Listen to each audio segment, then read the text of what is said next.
assim, para fins acadêmicos, é bem importante que esses parâmetros do grupo estejam ali para que a gente possa considerar como global, senão são virtual teams. Concordam? Bom, então a gente está na academia, então a gente tem que ter a variável bem definida e essa é uma definição. Os nossos grupos são assim. E aí a gente queria entender, eu não vou te usar ainda porque eu vou ter que voltar, tá? Didaticamente está horrível. Fala sério. Então, o que a gente vai querer entender era como é que essa comunicação dentro dessa história acontece. Será que aumenta os conflitos? Né? Será que, porque eu estou ali com um prazo, essa é uma variável bem importante, tem 8 semanas eu tenho que entregar. Então, assim, eu tenho poucas semanas para conhecer as pessoas, para distribuir as tarefas, para cobrar e para fazer entrega, né, do trabalho final. As pessoas, porque eu sempre faço a parte quali em sala de aula, converso com os meus alunos, é todo mundo surtado. Quando faz a avaliação não do projeto, porque aí cai na avaliação do professor, eles vão dizer, o curso foi super bom, mas aquele projeto é muito pouco tempo para fazer, era demais, devia tirar uma parte da avaliação e deixar só o projeto. Então, a gente sabe que eles surtam mesmo, porque é pouco tempo e sempre tem problema. Na primeira semana, quando eu falo com o pessoal e aquela pessoa que me diz, nossa, o meu grupo é maravilhoso, eu digo, esse vai dar M. Por quê? Porque não está avaliando bem as distâncias, as diferenças culturais, então está todo mundo sorrindo, mas não está ninguém entregando ainda, né? Quando eu der a tarefa para aquele simpático, ele vai fazer?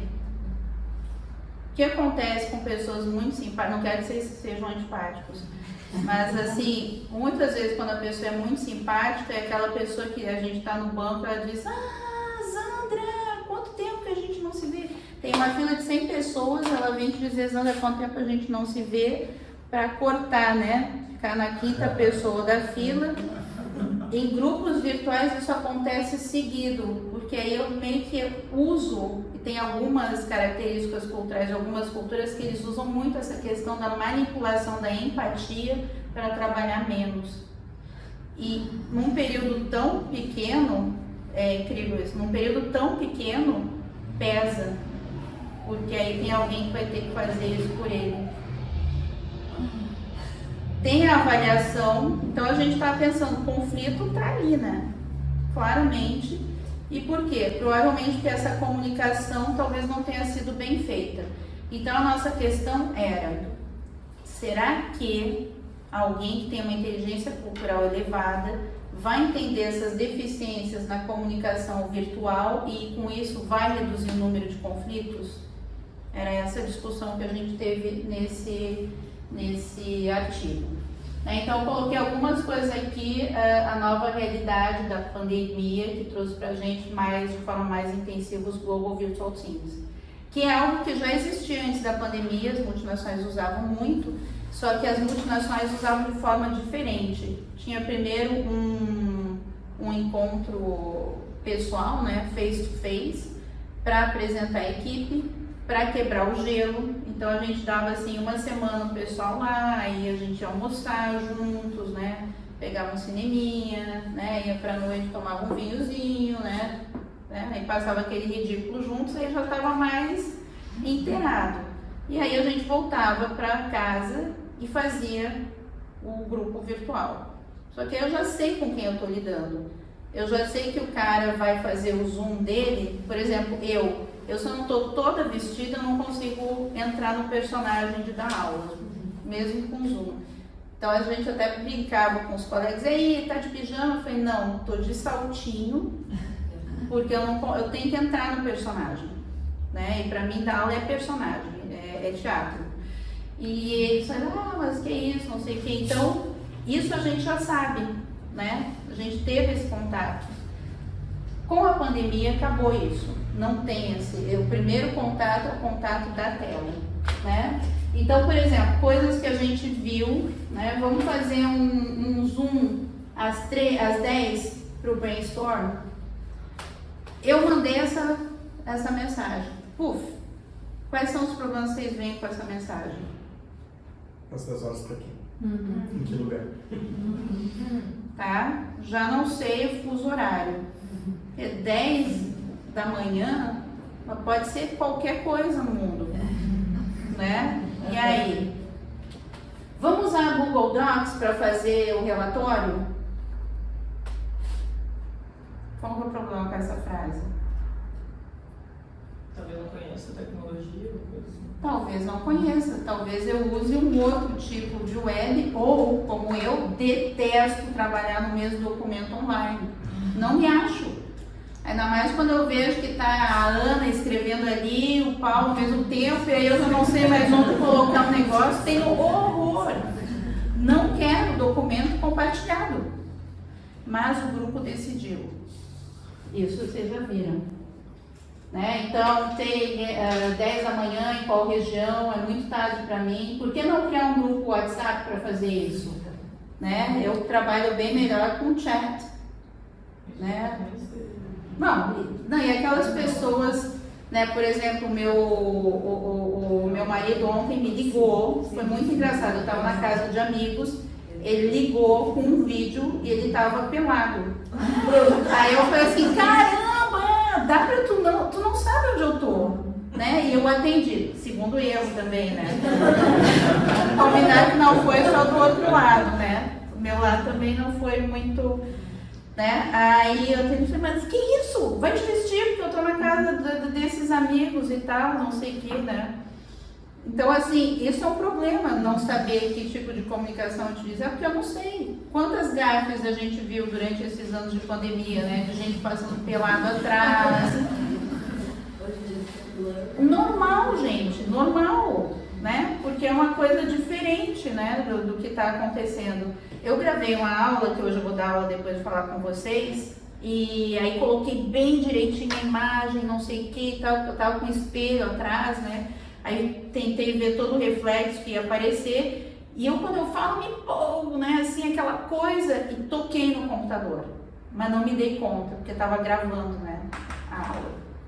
Aí depois fui editar, e quando eu fui editar, saiu, né, da posição que eu tinha colocado, aí mostrou toda a bagunça ali do lado. Aí eu falei, fuck off, né, porque já tinha gravado toda a aula, e aí vai assim mesmo, vamos tocar assim, e eles vão rir hoje de mim, eu tenho certeza, porque essa aula que a gente vai discutir hoje, porque literalmente, né, tava bem bonito no início, e de repente, assim, foi o caos, né, mas ninguém pelado, eu já pensei pelo menos isso. Então, assim, não é todo mundo que gosta disso, né? É uma invasão, né? Aquela história de ligar vídeo direto, porque eu não entendi, manda um WhatsApp, manda um não sei o que, né? Eu penso no Canadá, canadense adora usar a mensagem escrita e não pegar o telefone e ligar. Porque quando eu ligo para alguém, o que acontece? A pessoa pega o telefone e a resposta tem que ser imediata. E canadense não gosta de perder a face, né? Tipo assim, não tenho a resposta, depois te ligo. Né? Aqui a gente diz o seguinte, tá brincando, né? Que tá perguntando, sei lá eu, vai lá e liga pro João, pelo amor de Deus, tá? Né? A gente é mais informal. Agora o canadense vai evitar como se fosse a peste o telefone para não atender, porque não sabe, né? Então essa questão de mandar um e-mail é importante, porque aí prepara a pessoa para a situação e ela vai poder decidir, né? Vai poder te dizer, por exemplo, não tenho a resposta ainda, mas vou providenciar em tanto tempo, ou não sou a pessoa certa, e não consegue te dizer isso live, porque ele acha que você vai pôr pressão, etc. Então a gente tem que saber o meio de comunicação. Só que se o canadense está junto com o brasileiro, o que impede o brasileiro de pegar e tocar um WhatsApp para ligar o cara com um vídeo direto? Né? Nada, né? Então, assim, todos esses problemas aí são problemas enormes que a gente tem e que às vezes um não se dá conta do que é que está acontecendo. Agora eu vou passar aqui. Então, assim, as justificativas para esse texto aqui. Primeiro, o uso, é claro, muito exponencial, né, da adoção de grupos virtuais mundiais, né? Então, eu coloquei aqui até o início que a gente tinha aquela construção de confiança, né, nos encontros pessoais, né, se transformou só remoto. Os desentendimentos ou coisas que não são ditas na comunicação, que a gente não consegue achar, né? Na comunicação virtual é muito pior, porque tem a falta de vários pontos como é que a gente diz, de parâmetros, né, que a gente tem na comunicação, né, até com as mãos, utilização e tal. Como eu disse para vocês, agora eu não vou usar muito as mãos, porque até mexi com o meu computador, né, então é melhor ficar quietinha, a Zandra, né. Então tem uma parte do vídeo que eu tô assim, né, para ter certeza que eu não vou fazer essa porcaria de novo. Mas que não dá pra gente usar. Né? Não dá para usar. Então, esses problemas aí que a gente acha que esses problemas na comunicação vão levar a um impacto importante, aumentar o número de conflitos e, quando se aumenta o número de conflitos, mas se reduz a satisfação que eu tenho na equipe de trabalho, na e com a equipe de trabalho. Foi esse o nosso ponto aqui. Agora eu vou te pedir.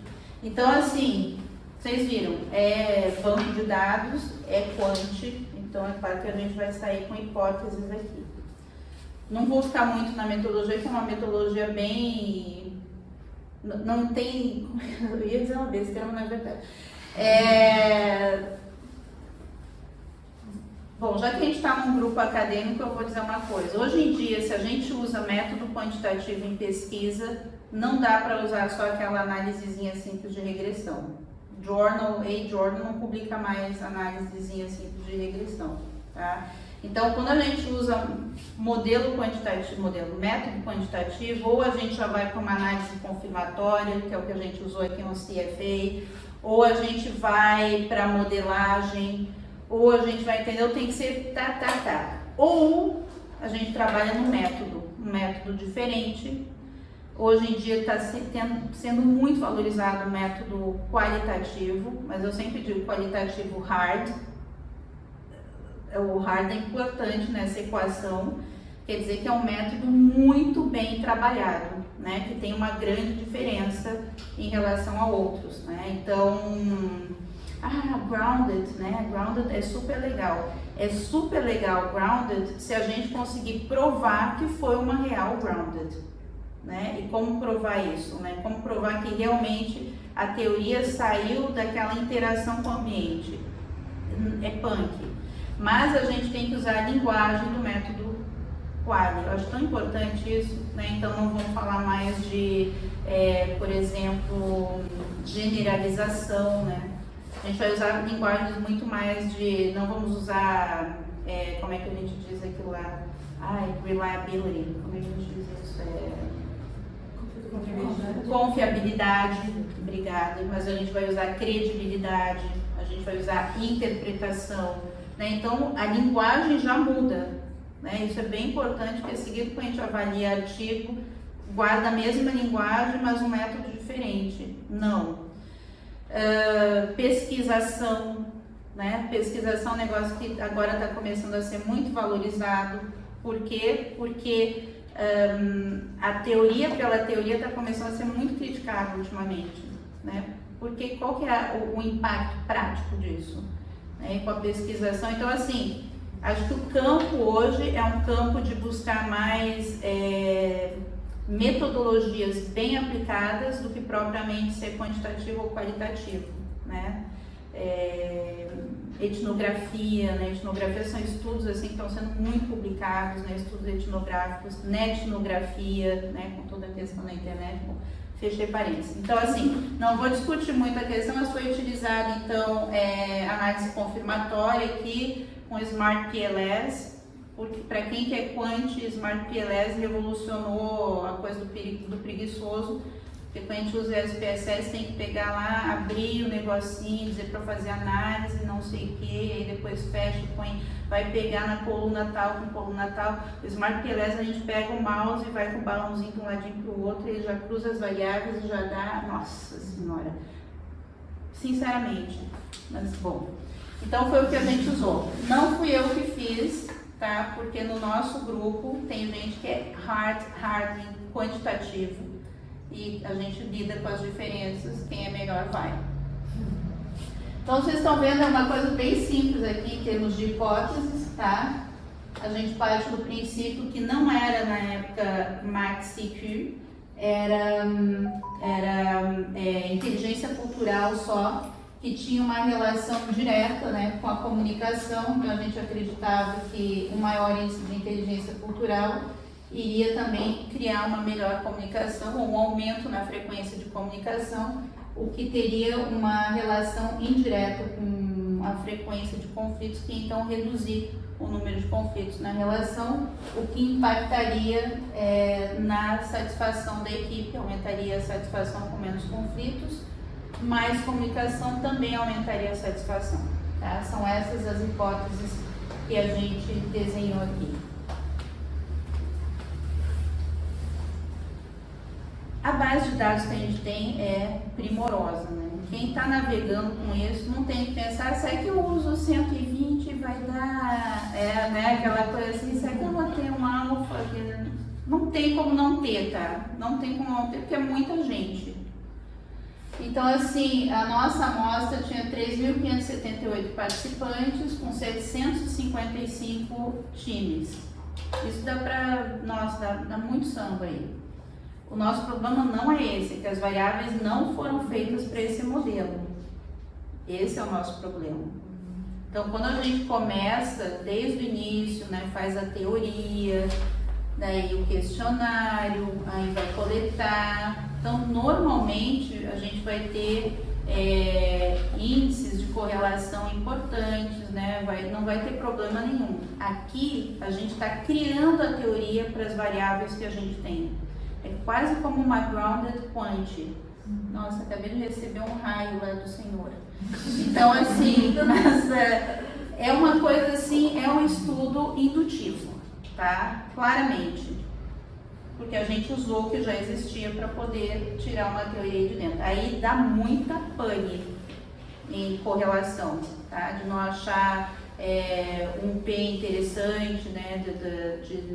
Então, assim, isso é um problema que a gente tem, apesar de uma amostra incrível.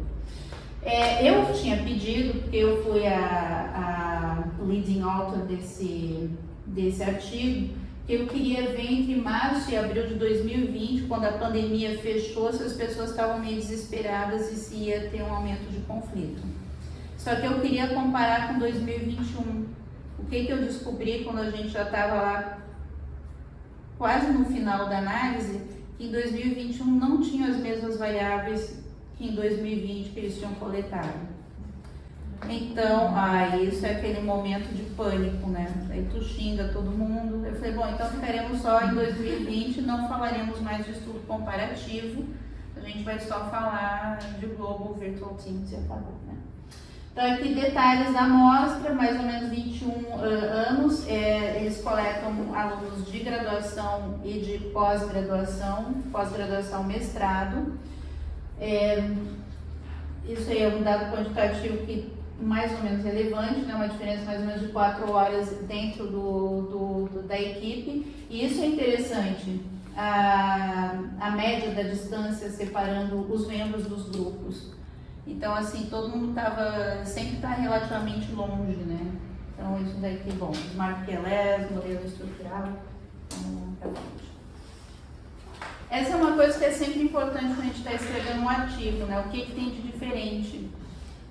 Então, assim, bom, a gente sabe o que é inteligência cultural, mas o que a gente não sabe é quais são os mecanismos, né, que ajudam a ter um time mais satisfeito, né? E a gente estava testando, vendo se a inteligência cultural é alguma coisa que possa justificar, mas por quais mecanismos. Então, é algo que ainda não tinha sido testado.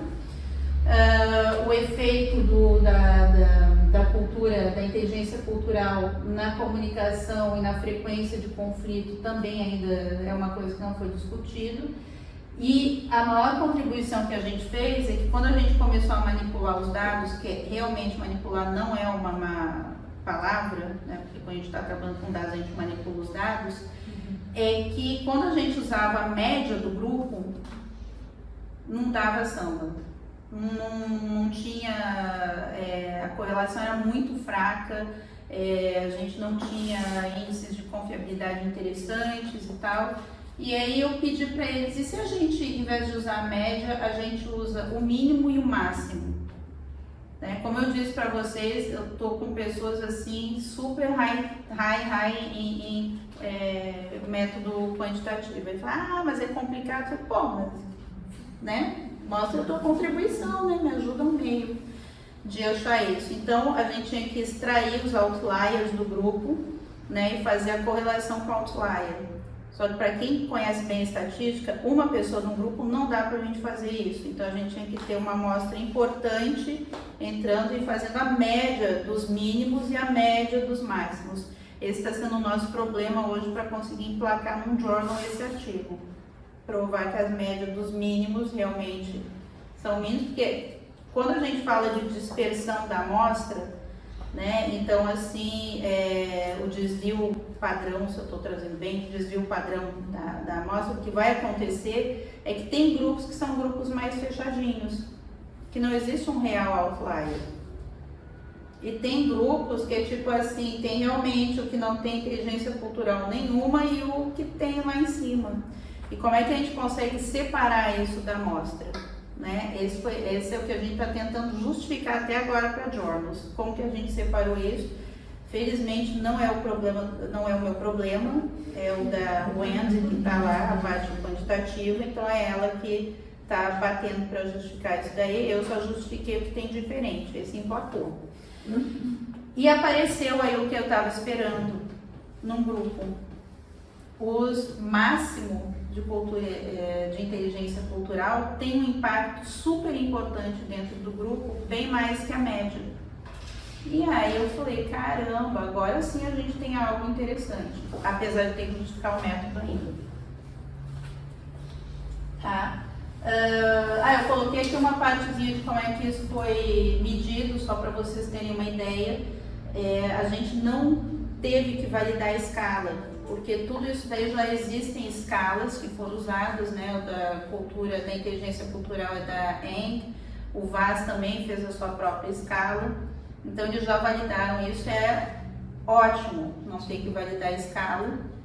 Então a gente já pegou esses dados, já pegou as questões que a gente queria e usou em todos eles, né? E aqui o conflito é frequência, então quantos conflitos, né, discussões que você teve, cada semana eles avaliam, a gente usou uma média.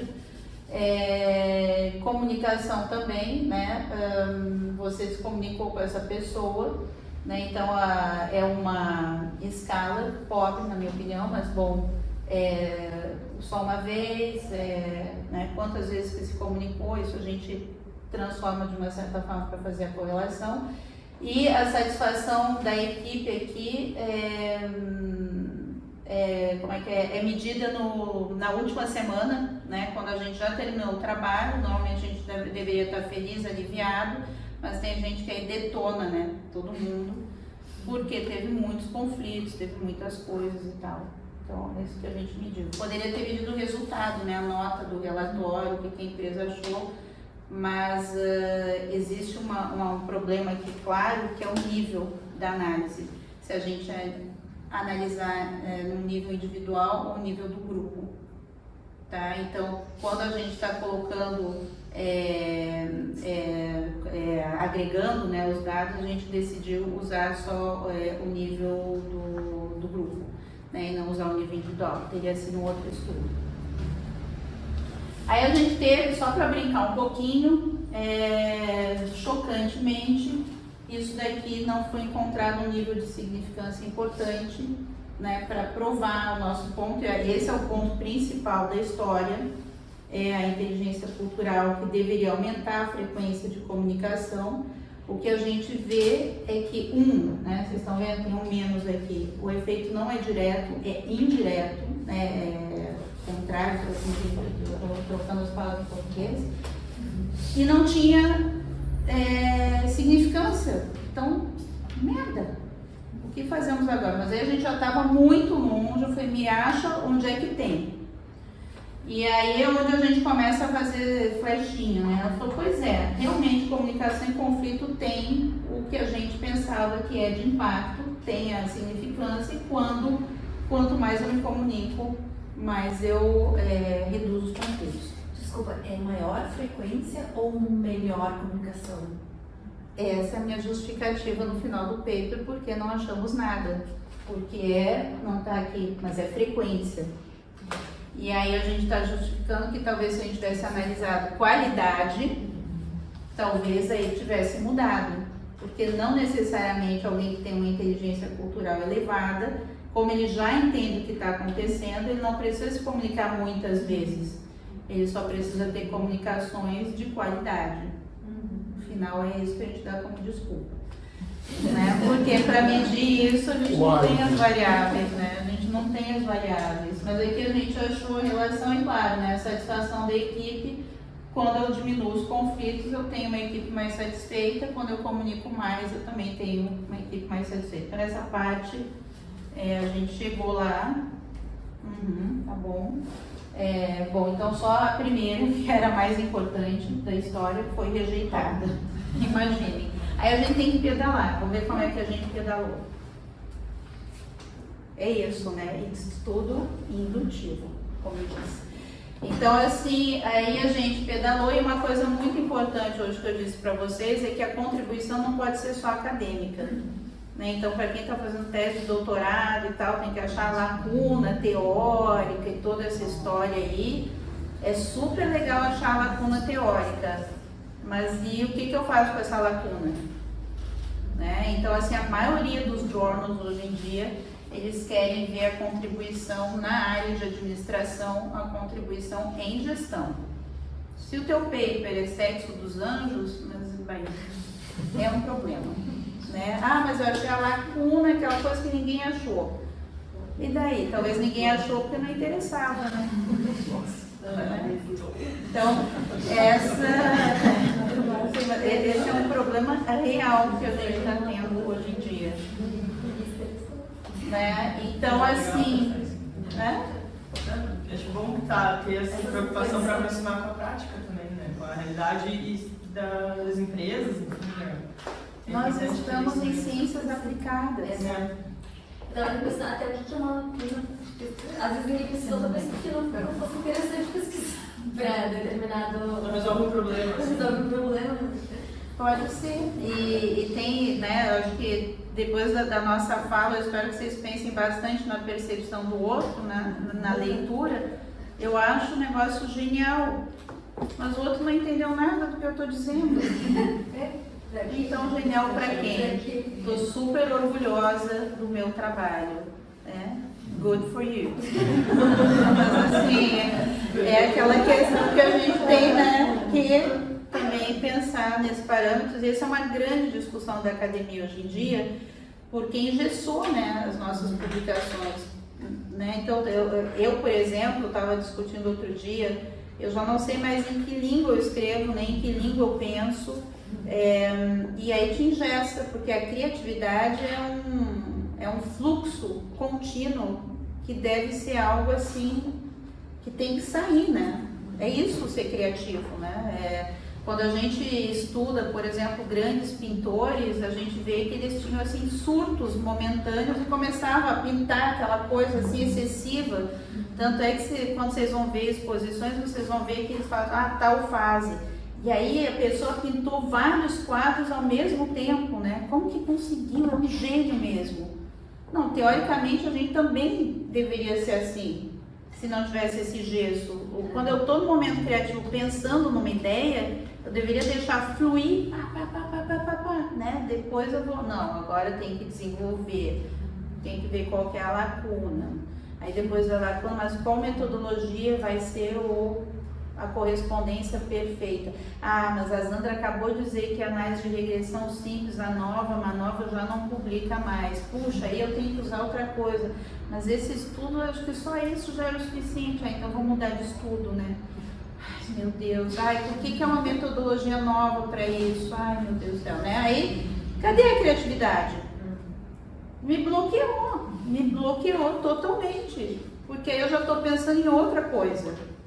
né? Não estou mais pensando nisso aqui, na minha super criatividade. Então, assim, dicas assim que a gente tem, eu mesmo não uso as minhas dicas, mas vou dar, né? Conselho é coisa que a gente dá free, né? Então, assim, quando vocês tiverem aquele momento de inspiração, deixa sair tudo no papel, né? Sem, como diz a minha filha, no judgment, né? Deixa sair e depois deixa bonitinho o papel ali durante uns dias, volta lá para, né, ler aquilo lá e dizer, bom, essa ideia talvez eu possa ir por esse lado, ou essa eu posso ir por esse lado, ou talvez eu vá buscar auxílio de tal pessoa, né? Mas deixar fluir, porque se eu pensar, isso a metodologia não dá certo, isso, aí acabou a criatividade, acabou. Pode voltar a dormir, pode fazer outra coisa, não adianta ficar na frente do computador vendo se vai sair. Não vai sair, não sai, porque a gente não foi programado para dizer on, off. Ok, crio, né? Ok, parei de criar, vamos para casa. Não é isso a academia, né? Então, assim, isso é um grande problema que a gente tem quando temos que avaliar artigos, né? Quando a gente tem que ser, o programa tem que ser avaliado pelo número de publicações, porque acabaram de engessar o que era genial, que é a criatividade. Ciência pura, eu tenho trabalhado muito com um grupo de informática, então também é aplicado, mas eles, tipo assim, eles ficam na mesinha deles lá sem pensar o que vai sair daquilo. Né? Então eles começam a fazer umas coisas lá que tu vê que não vai dar em nada, mas é a paixão dele de ficar ali e uma hora dá alguma coisa, porque eu tô em cima daquilo, né? Então, assim, acho que isso é uma lição pra gente. Bom, contribuições desse paper aí que eu até mandei para a Ângela, se vocês quiserem ler, para contribuições que a gente mandou para um journal agora, mas com certeza o journal vai vir, se aceitar, né? Vão vir com revisões e tal, aí sim vai, né, o negócio. Então, assim, uma grande contribuição desse estudo de uma forma acadêmica é a questão de utilizar uma metodologia, né, um construto que fala do máximo, né, então máximos e mínimos. Vocês vão ver, eu batalhei, eu pedalei para conseguir achar papers usando esse tipo de metodologia. Eu achei 2, tá? Não tem.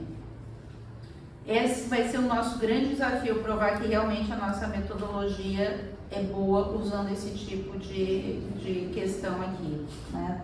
Então, essa é uma grande contribuição, por isso que a gente chamou The Strongest Link, né, porque realmente é a pessoa que tem o índice mais elevado, né? Por que eu não usei o mínimo? Porque eu não tive correlação com significância, tá na cara, mas até os avaliadores não perguntarem, a gente deixa rolar, né? Então, não acho um defeito antes de alguém achar por vocês.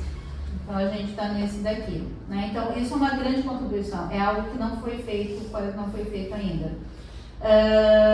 Mostra claramente uma relação entre o quociente de máximo de inteligência cultural com comunicação e redução de conflito, né? Isso vai ter um impacto importante aqui. A gente conseguiu, né, fazer esse link que a gente estava procurando aqui, apesar de comunicação ter sido um problema.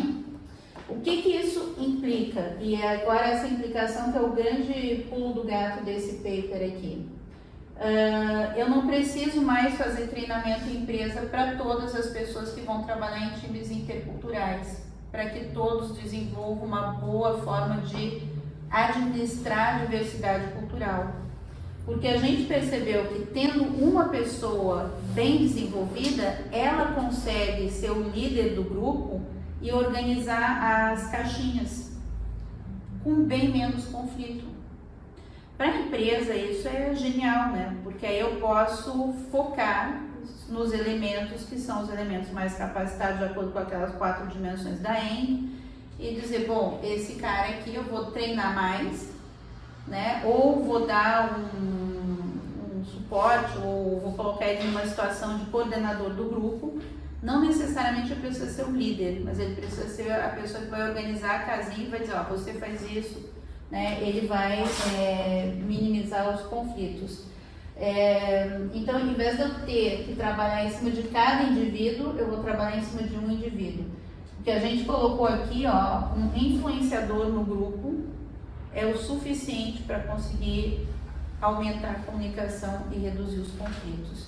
Então, esse é o grande pulo do gato desse artigo. E, assim, então, academicamente, é a metodologia, né, dos dos construtos utilizando os máximos. E, administrativamente, é a questão de quem eu treino dentro da organização. E coloquei essas coisas que a gente coloca em artigo, né? Onde que a gente pode ir, né? Pesquisa futura, né? Tem tanta coisa para fazer. Algumas eu nem coloquei porque eu guardei para mim, né? Porque eu também não quero que as pessoas, né, entrem para ouvir, né? Tem esse segredinho também, né? A gente fala um pouquinho de onde é que vai. Então, uma das questões óbvias, que é uma por que a gente não achou a significância, é a qualidade na comunicação. Né? Então, um dos estudos futuros que tem que ser feito, é claro, é buscar índices de qualidade, não de frequência, para ver se tem um impacto diferente ali dentro. Né? Então, isso a gente já viu aqui, ó, efeitos, examinar os efeitos, né? Qualidade e frequência, ou só a qualidade. Também trabalhar mais, né? Porque a gente não tinha como trabalhar as subdimensões, né? Aquelas categorias que eu mostrei para vocês de inteligência cultural. Né? Então, nunca se trabalha 4 de uma vez, né? Imagino que vocês já sabem. Pegar uma dessas dimensões e ir a fundo, utilizando só a parte dos máximos, né? Para ver se talvez uma das dimensões tem algum impacto mais importante. Isso a gente já sabe que tem, porque a gente já tinha feito esse estudo, só que como a gente tem que sempre focar, né, em alguma coisa, a gente já sabe que a comportamental é a dimensão que tem o maior peso dentro disso daqui. O que é óbvio, né, gente? Porque a cognitiva, que é o cara ter um instrumento, mesmo que ele seja super instrumentado, se ele não quer utilizar, né, não tem um comportamento proativo, não serve para nada. Então a gente já sabe que isso tem impacto, mas mesmo assim a gente vai dizer para buscar, né, outros estudos, talvez a gente mesmo até faça, já teve um início nisso daí. Bom, tivemos que falar que apesar do que a gente queria, a gente não achou. É isso. Vamos para a próxima, que é eu agradecendo.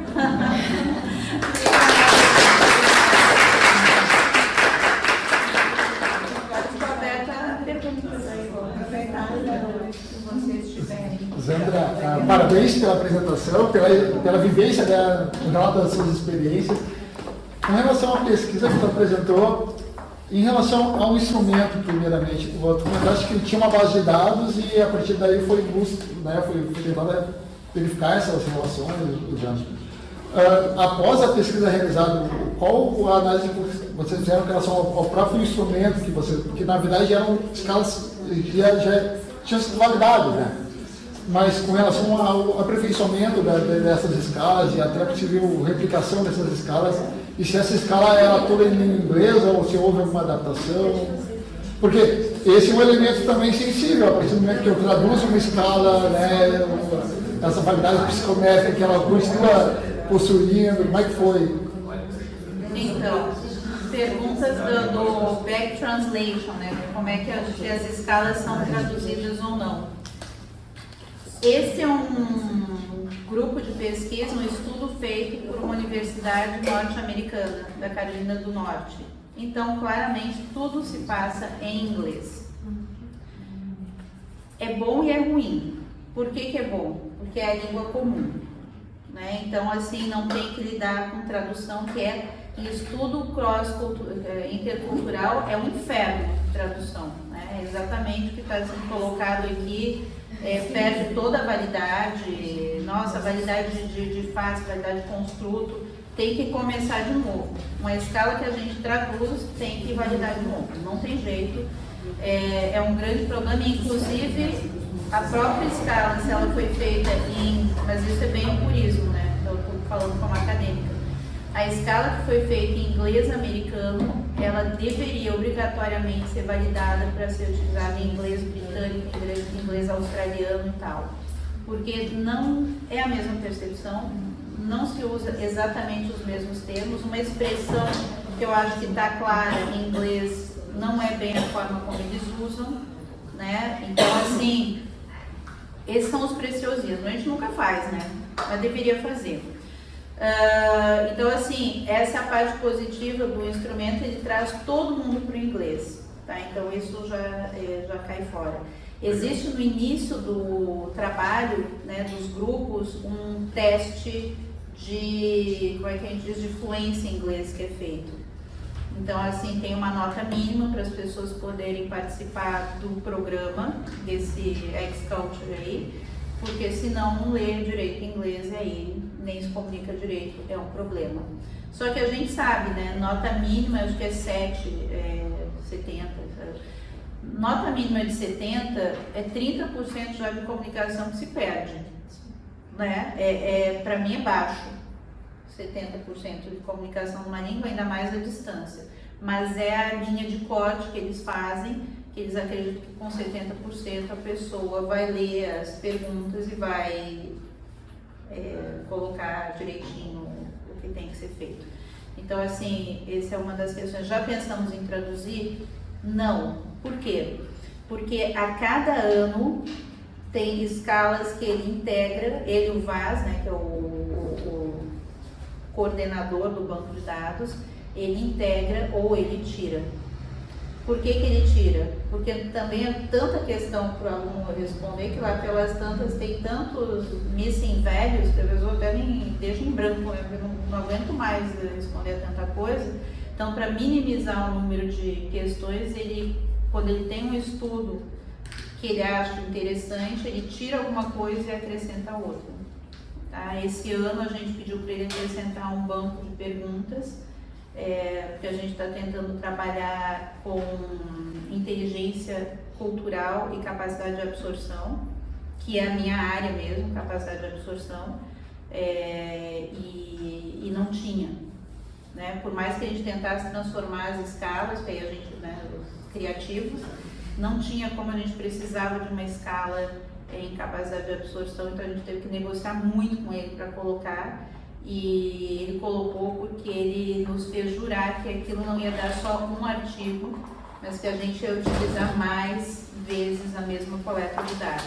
Então, assim, super compromisso, né? Porque se não tiver significância nem correlação, a coisa tá feia. Mas mudar a escala também tem essa limitação de interferir também na comparação entre os anos, né? Que a gente falou, não pode... Eu sei, tinha um outro artigo que eu escrevi aqui dentro foi inteligência cultural e psychological safety.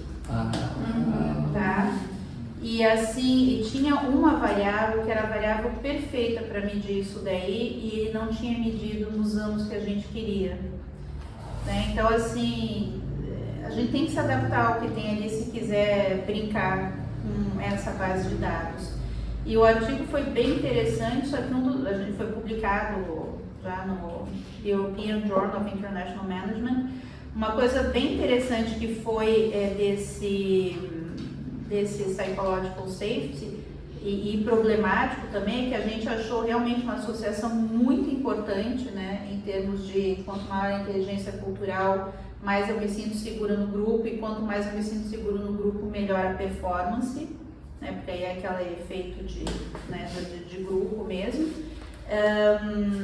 Então a gente podia expandir mais, né, ir mais para frente, pegar outros anos, né, medir e tal. Então, de uma certa forma, a base de dados também nos bloqueia, porque a gente teve que pegar o ano que tinha sido coletado e parou. Por isso que a gente não continuou estudando isso. Então, né, tem o lado positivo, temos 3.578, né, pessoas aí para pegar, mas a gente tem que brincar com essa dispersão, né, eu diria assim, de variáveis de um semestre para o outro. Vocês pensam em expandir para um quali hard a partir desse estudo, até para tentar investigar de uma forma mais profunda. Eu propus um quali, já faz 2 anos que eu estou propondo esse quali e não consegui emplacar ainda. Por quê? Porque dentro da base de dados deles tem uma parte que é escrita. E o que eu queria? Eu queria fazer uma análise de conteúdo, né, dessa parte escrita, para ir buscar então fatores mais soft, né? A gente queria trabalhar com soft skills, né? Então assim, né, o que vai um pouco dentro dessas dimensões da ENG aí, mas também, né, será que não tem pessoas que têm algumas capacidades, né, algumas competências individuais e que daí poderia fazer o diferencial? E a gente tem dentro da análise, porque tem as análises dos pares, eles não só dão notas para os pares, mas eles escrevem qual foi o problema. E então eu tinha proposto pegar essa parte do problema e fazer uma análise de conteúdo, né, jogar um NVivo, né, lá dentro para poder, porque com tantas entradas assim, vocês imaginam a quantidade de texto que a gente tem, que seria fantástico fazer isso. Por que não emplacou ainda? Nem sei se vai emplacar, porque agora eu já até desisti, né? Porque a gente tem que continuar, né? O samba tem que... 13 mil, a quantidade de texto é muito grande. É muito grande. Por que não emplacou ainda? Porque a gente precisa de uma teoria. Dentro dessa teoria a gente tem que achar a palavra-chave, né? Não sei se vocês imaginam que vocês conhecem como é que trabalha uma análise de conteúdo.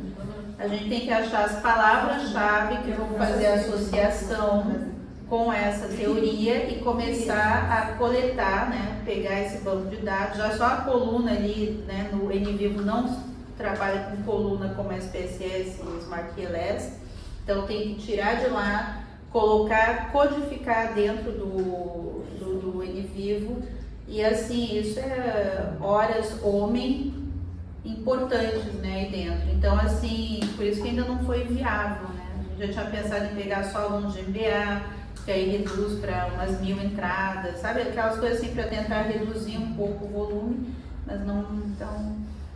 É o caso contrário de vocês, geralmente a gente peca, a gente tem a dificuldade de ter dados, vocês têm muitos dados e tem que conseguir dar uma consistência para esses dados. É bem complicado. A minha curiosidade é quem são esses alunos de MBA, de graduação?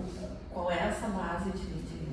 Então, meus alunos, por exemplo, que na minha disciplina de Intercultural Marketing, então que estão no mestrado, eu faço com que eles, durante a minha aula, que eles se inscrevam para participar do projeto. Então, uma das avaliações que eles têm é o plano de internacionalização de uma empresa dentro dessa atividade. E como eu, tem outros professores, né, a Ângela poderia trazer alguém também que está trabalhando internacional, as turmas dela, da graduação ou do mestrado, para dentro, e eles podem participar do projeto. Então, são esses os alunos, não tem limite de alunos, né, todo professor que queira fazer parte do projeto pode fazer parte, né, com o seu grupo de alunos. E aí, mais um número que a gente tem, mais gente que tem dentro. Hoje em dia, eu sei que eles estão, assim, é um negócio bem grande. Tem, sei lá, eu até devia ter entrado lá para ver umas 150, 200 universidades que participam, mais de 60 países, né, onde tem alunos que estão participando. Claro que tem uma grande quantidade que vem dos Estados Unidos, né? É um negócio americano, então é difícil sair de lá. Mas ele conseguiu, o VAS, né, conseguiu difundir bastante em vários outros países, né? Então isso é bem interessante. São esses os alunos. Você fala um pouquinho mais sobre os projetos, outras pesquisas desses projetos, trabalhas muito a questão cultural. Não sei, saber mais um pouco sobre a pesquisa, o que vocês pesquisam além desse trabalho, como é que é assim? Então eu tenho duas vertentes, todas se encontram no cognitivo. Tá? Uma vertente é equipes virtuais mundiais, que eu trabalho com essa base de dados, mas também agora estou criando, não a minha própria base, mas o meu estudo. Ano passado eu resolvi fazer um estudo entre grupos virtuais mundiais e proteção da propriedade intelectual. Entrevistei, sei lá, umas 6, 7 pessoas e parei, porque vi que a minha pergunta de pesquisa não era a boa para ir para frente. Aí falei com a SAP, IBM, Microsoft, resolvi fazer um foco em empresas que realmente usam em pesquisa e desenvolvimento grupos virtuais todo o tempo e quase não se encontram, né? Então, fiz essas entrevistas e vi que para eles propriedade intelectual não é um problema. Então agora eu estou querendo retomar essa pesquisa dentro dessa área com eles, com outras coisas, tá? 2 coisas que eu estou pretendendo trabalhar: o meu tipo de tecnologia empregada na comunicação dentro desses grupos, se tem um impacto, e o outro, agora é a loucurinha, eu quero ver se eu acho uma empresa que está a fim de me colocar um grupo e a gente trabalhar no Metaverse. Por quê? Porque eu tenho a teoria a minha teoria, né? Assim, como é que é a temática, mas acho que esse é o nome que a gente usa aqui. Então não é o problema de pesquisa ainda, né? É a temática, é a minha curiosidade. Eu acredito que quando a gente está no mundo virtual, o avatar, a gente tem menos preconceito, menos estereótipo na relação do que quando eu estou no mundo real. Sei que já dá para chamar real virtual, eu não sei mais. Então eu tenho essa curiosidade e agora eu estou indo atrás da SAP para ver se eles estão a fim de entrar nessa história. E aí sim, né? Como eu trabalho num grupo de pesquisa com laboratório de informática, então eu tenho acesso a equipamentos, por exemplo, aquele óculos, né, para ver, interagir. Então tem outras coisas que a gente pode testar, né, com isso, mas eu preciso de um grupo, né, para fazer isso. É claro que eu posso fazer um grupo pequeno, um quali, né, pegar algumas pessoas só que brincam de Roblox e alguma coisa assim, criar meu próprio mundo virtual e tocar elas lá dentro e ver o que vai dar. Ou eu posso pedir para a SAP para a gente fazer uma formação no Metaverse, né, que aí já expande mais. Então essa é uma das ideias. A outra vertente é cocriação, que é na mesma história de cognitivo. Só que aí eu trabalho só com o departamento de informática. Porque o departamento de informática, eles têm um grande problema que eles não acham que é um problema, que é o usuário se apropriar da tecnologia. Né? Então eles acham que tudo que eles fazem é genial e não entendem porque que o burro do usuário não sabe usar. Né? Isso assim, é um desenvolvimento muito interessante, porque eu trabalho a cognição com os próprios colegas do departamento de informática que acham que o que eu estou fazendo é bullshit, né? Não tem porquê. Que é a ideia de trabalhar já desde o início a criação do produto. Eles sempre dizem, mas eles não vão me ajudar a criar. Eu falei, não, eles não vão te ajudar a criar, realmente, porque eles não têm a técnica. Mas tu vai te ajudar a saber por que eles não estão entendendo o que tu está fazendo. Né? E vice-versa, é claro, né? Porque se eu estou vendo alguma coisa, estou interagindo com o objeto, quando eu entro na minha base de dados, né, aquele fluxograma yes or no, eu já vi, então é yes. Né? Então já tem um sentido para mim. Já a rejeição já não está mais ali. Agora é yes e what's next, né? Para onde é que eu vou? O que eu estou entendendo? O que eu não estou entendendo? Então essa interação, né, que a gente está fazendo muito, e atualmente a gente está com um projeto com um tipo de Odebrecht do Canadá, que se chama SNC Lavalin, que a gente está trabalhando na área de Health and Safety, que trabalha na construção, então tem todo um protocolo a seguir, e a empresa chamou o pessoal da informática, né, para pedir para eles para criarem objetos conectados para poder saber se a pessoa está colocando equipamento de segurança ou não. Então, com objetos conectados, quando eu cruzo uma linha, né, não está com capacete, sai, põe capacete, não está com as mangas, né? Então, assim, e quando eles falaram isso, o pessoal de informática, uau, vamos fazer IoT, vamos pegar 5G, vamos pegar aquela coisa, eu falei, gente, os caras não vão usar. é controle, né? 2, eu já estou imaginando o cara colocando um durex em cima da tag aqui para não tocar o negócio. Para com isso, né? Wake up call, vamos lá, não vai dar certo. E aí a gente está fazendo um trabalho de sensibilização, só que é incrível, né? A gente nem chegou nos funcionários ainda. A gente está nos VPs, né? Nos vice-presidentes que não entendem por que o objeto conectado, por que o cara não vai usar. E eu disse para eles, não, ele vai fingir que está usando, né? Porque se é pedido, ele vai fazer.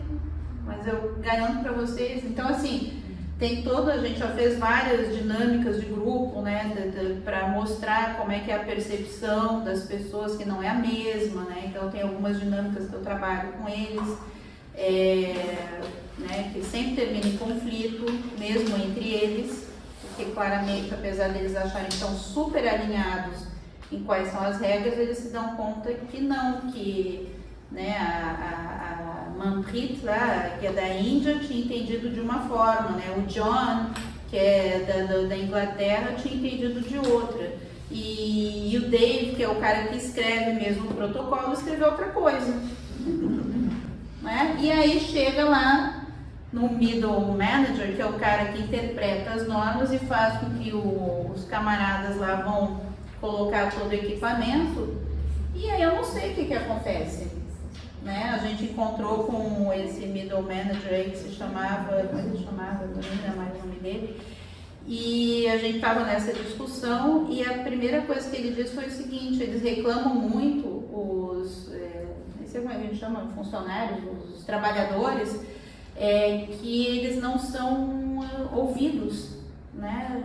E aí o pessoal lá, os VPs estavam lá dizendo, mas como assim? Tem as caixinhas de sugestão. Aí a gente tem que fazer aquele trabalho com eles, dizer caixinha de sugestão é ótimo. E eles me disseram, eles têm todo um processo incrível, que eles leem a sugestão, tentam adotar, mas é a percepção deles, né? Da sugestão que o cara colocou no papelzinho. Não é o cara dizendo, eu acho que é assim porque, né, é só tirem as mangas longas, né? Porque a sugestão não vai elaborar, né? Não vai fazer um ensaio, né, para contar por que vai tirar isso. Ah, tá, ele disse que era legal. Quantos dizem que é pra gente tirar as mangas longas do artigo de segurança? Ah, 10. Isso é de quantos? 1000. Ah, então deixa, né? Então, assim, quando tu não tem essa noção de porquê, né? Então, assim, esse é um trabalho que a gente está fazendo também, respondendo a questão do que estamos fazendo. E dessa qualidade dos diálogos que tu comentaste também, porque não é simplesmente a frequência, mas como se dá essa relação desses diálogos, a profundidade também estabelecida entre as pessoas. E nesse ponto eu fico pensando que nem tu comentaste no teu relato, olha, antes de começar o trabalho a gente se reunia, tinha esse contato mais próximo, nos percebíamos e depois voltávamos para o virtual. E quando a gente pensa numa cultura que às vezes tem muita aversão à falha, olha, né, as pessoas têm medo de expor né, o seu desconhecimento, como também essa ausência desses momentos da gente se perceber acaba exacerbando essa relação, porque a gente percebe que a inovação ela depende de assumir o risco de eventualmente falhar. Só que como isso é difícil numa cultura que também combate a falha e principalmente numa situação em que a pessoa se vê num grupo que ela não tem essas relações tão próximas. Como vocês perceberam isso dentro dessas dinâmicas? Olha, é um bom ponto de análise, tão bom que a gente nem analisou. Mas definitivamente isso é uma questão cultural importante, né? Que um que aceita o erro, o outro que não aceita. E assim, no Canadá, por exemplo, que é onde a gente está trabalhando, já está trabalhando com o pessoal que está desenvolvendo uma linha de metrô em Ottawa, que é a capital do Canadá.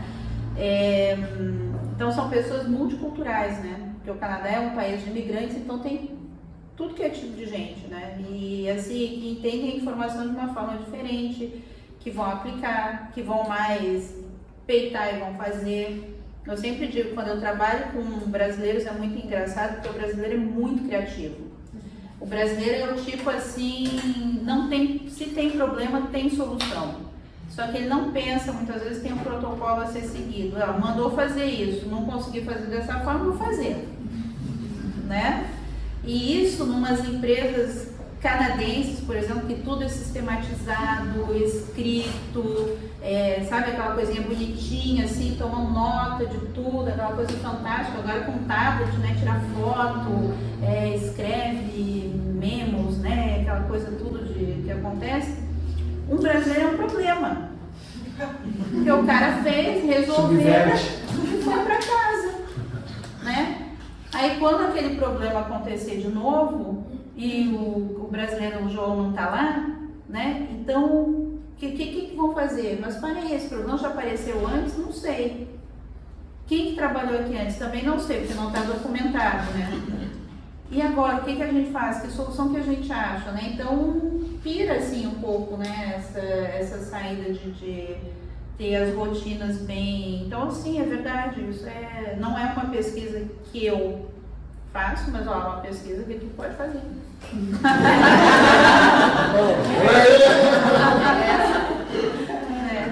É verdade. Eu queria te perguntar, na tua fala, por algumas vezes pode ser uma interpretação minha, assim, a importância dessa conexão com a aplicabilidade prática, né? Tu falou isso do ponto de vista da construção dos artigos, mas na tua fala também aparece assim uma conexão grande com o local onde as coisas acontecem, ou seja, as organizações, né? E a gente ainda tem uma distância grande, assim, né? A academia funciona aqui, as empresas funcionam aqui, e nem sempre esses campos se cruzam, né? Isso, um olhar muito pelo que eu vejo aqui acontecendo, assim. Tu enxerga isso pensando, assim, no futuro das próprias questões, assim, de pesquisa, né? Cada vez é mais difícil publicar, a gente tem uma concorrência grande, né? O sarrafo vai subindo, né? Tu enxerga essa aproximação, assim, da academia com as organizações como uma tendência, assim, porque a gente consiga fazer pesquisa de impacto, ou a gente vai precisar fazer com que esses caminhos que, ora, são paralelos, eles converjam em algum momento? Sim, no Canadá isso é bem presente, nos Estados Unidos também, na Inglaterra também, assim, pensando em um país bem rápido. Na Inglaterra, inclusive, o salário dos professores, eles são remunerados durante 9 meses. Os 3 outros meses vêm de consultoria, de trabalho que eles vão fazer com projetos de pesquisa com empresas. Estados Unidos também, agora eles baixaram um pouco essa exigência, porque perderam tanta mão de obra, né, devido ao Donald Trump, que eles tiveram que meio que reavaliar, né, porque aí também é oferta e demanda. No Canadá a gente tem muita bolsa de pesquisa vinculada a essa participação de empresas, né? Então tem vários subvenção que a gente vai procurar e que a empresa está dentro colocando, sei lá, 50%, 40% do valor, e as empresas também procuram muito, né, a universidade. Então essa relação, ela já é uma relação bem forte, né? Aqui no Brasil não posso julgar muito porque não tenho visto muito o que acontece, né? Tem alguns colegas que eu conheço que estão mais vinculados à parte das empresas, mas tem outros que estão completamente desvinculados. Eu acho que é o que cada lugar aceita, né? Bem.